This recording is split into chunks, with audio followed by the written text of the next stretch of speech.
Esse trabalho, ele nasceu, um filho que nasceu prematuro, porque eu estava todos trabalhando um dicionário histórico e geográfico sobre a navegação do Rio Parnaíba, e achei oportuno, quando conversei com o Dr. Marcos Jacó e apresentei alguns artigos que eu tinha sobre o porto, ele disse: esse seu trabalho é um manifesto para que esse porto seja concluído, publique. E aí eu tomei o entusiasmo de publicar o livro do porto, antes mesmo do livro do dicionário da navegação que pretendo fazer sobre o Rio Parnaíba, sobre a navegação todo no Piauí, que é até um desaforo. Um estado que tem 66 quilômetros de litoral terá um dicionário sobre navegação, porque nós vamos tratar da navegação fluvial, a de longo curso e a navegação de cabotagem. Esse nosso trabalho é dividido em alguns capítulos. O primeiro dele é os primórdios, onde nós falamos, está lá bem claro no poema do Galas, a ordem do Conselho Ultramarino para que o governador de Pernambuco sondasse aqui a Barra do Parnaíba e observasse o melhor lugar para erguer uma vila e construir um porto. Portanto, em 1699, o Piauí ainda não era capitania. Portanto, a história do porto antecede até mesmo o Piauí, a ideia do porto. E uma outra curiosidade, o governador de Pernambuco ordena que o governador do Ceará faça essa sondagem, e o nome do governador era Antônio Gil. E hoje nós estamos aqui diante do engenheiro Heitor Gil, que está aí para concluir o porto. Se a ideia do porto nasceu com o Gil, que ela seja concluída com você.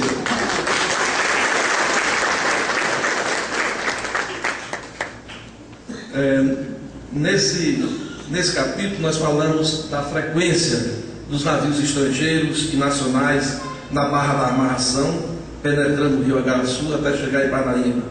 Falamos da criação do Conselho Marinho, ou do Correio Marítimo Portugal-Brasil, a criação da alfândega de Parnaíba, a criação da Casa Inglesa, e ela foi importante porque ela criou um estaleiro e estabeleceu linhas regulares entre Parnaíba e a Inglaterra. Falamos da Marinha Imperial, que mandou uma sondagem com embarcações para ver o melhor lugar para o porto.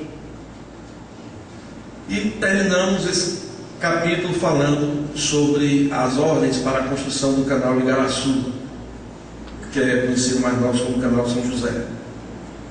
No capítulo seguinte, nós trabalhamos sobre a luta pelo território, aquela disputa que também agora foi aflorada entre Ceará e Piauí pela zona de litígio, né? Falamos da nomeação dos primeiros práticos para o porto de amarração, nomeado pelo governador do Piauí.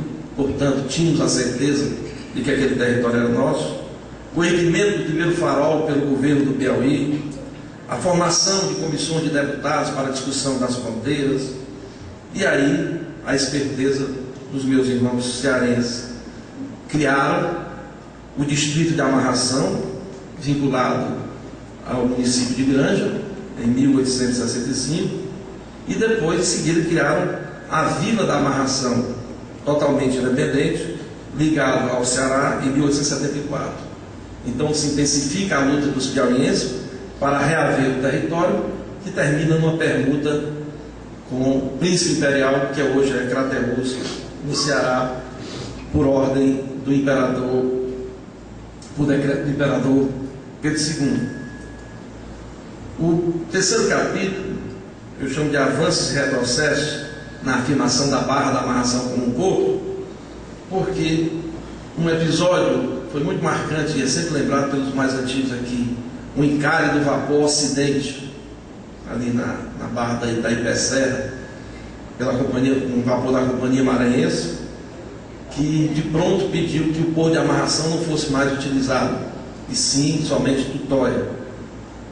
Os piauienses então reagem, criando a Liga de Proteção dos Portos Piauienses, e aí vale ressaltar o empenho de figuras importantíssimas, nós temos os contratos com a província, a primeira campanha cívica pelo Porto de 1901, a fixação de escritório de companhia de navegação, e o Lloyd brasileiro montou aqui em 1915 uma subagência e depois outorgou a agenciadores. E aqui interessante, nós temos um navio do Lloyd, o Mantiqueira, fazendo o desembarque da nossa locomotiva para a Estrada de Ferro Central do Piauí, provando aquilo que o doutor Heitor colocava, que o nosso porto recebia visitações de embarcações. Só para curiosidade dos senhores, o Mantiqueira, ele possuía 1.808 toneladas, era um navio de 1.808 toneladas. A criação da Liga Protetora dos Portos Piauienses em 1910, um ano após o encalhe do Ocidente, e aí vale ressaltar as figuras de Armando Madeira, Ademar Neves, José Narciso, professor Lima Rebelo, e os primeiros relatórios também e orçamentos sobre a construção do porto. No capítulo que chamamos a campanha pelo porto, é a mais vigorosa campanha, que é a campanha de 1920, né? Provocada também por um outro episódio, o encalhe de um vapor do lote chamado Cubatão. E aí a reação dos parnaibanos, dos piauienses era: houve um problema, a gente começa uma campanha pelo porto. E aí foi feita uma grande campanha, criada uma comissão, onde a Associação Comercial de Parnaíba teve um papel fundamental. Ela criada em 17 e a primeira grande campanha do porto, nascida em 1920.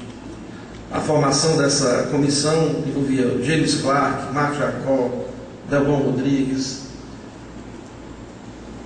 Josias Moraes, Neval Veras. A figura do jurista, jornalista, Luiz Correia, também foi muito importante no sentido da propaganda. Era difícil ter um jornal da capital, Teresina, ou até mesmo da capital do Ceará, onde ele tinha ligações, que não houvesse um artigo quase que semanal de Luiz Correia em defesa do porto. E o João Vieira Pinto, que era o outro grande entusiasta do porto. E eu encontrei alguns artigos do João Vieira Pinto, em que qualquer notícia boa a favor do porto, ele escrevia no final e dizia: agora vai.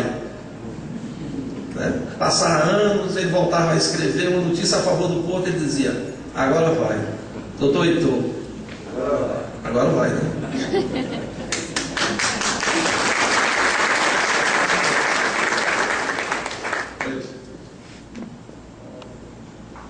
Josias Moraes, Neval Veras, Constantino Correia, o almirante Lamarck. Esses dois governadores, principalmente o João Luiz Ferreira, foi entusiasta pela construção do porto, e o governador João de Deus Pires Leal, no discurso dele de posse, ele diz: vou concluir o porto de Luiz Correia, o porto de amarração à época.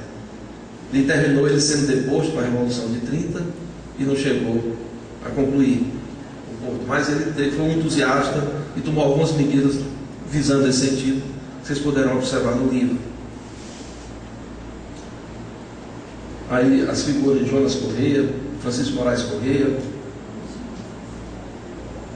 no terreno das soluções efetivas.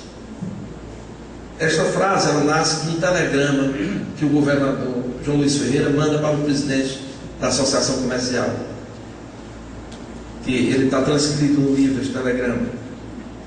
E eu aproveitei para colocar como título desse capítulo. Então, nesse terreno das soluções efetivas, nós temos a luta da Associação Comercial, com o envio de comissões para o Rio de Janeiro e luta junto à bancada federal pela construção do porto.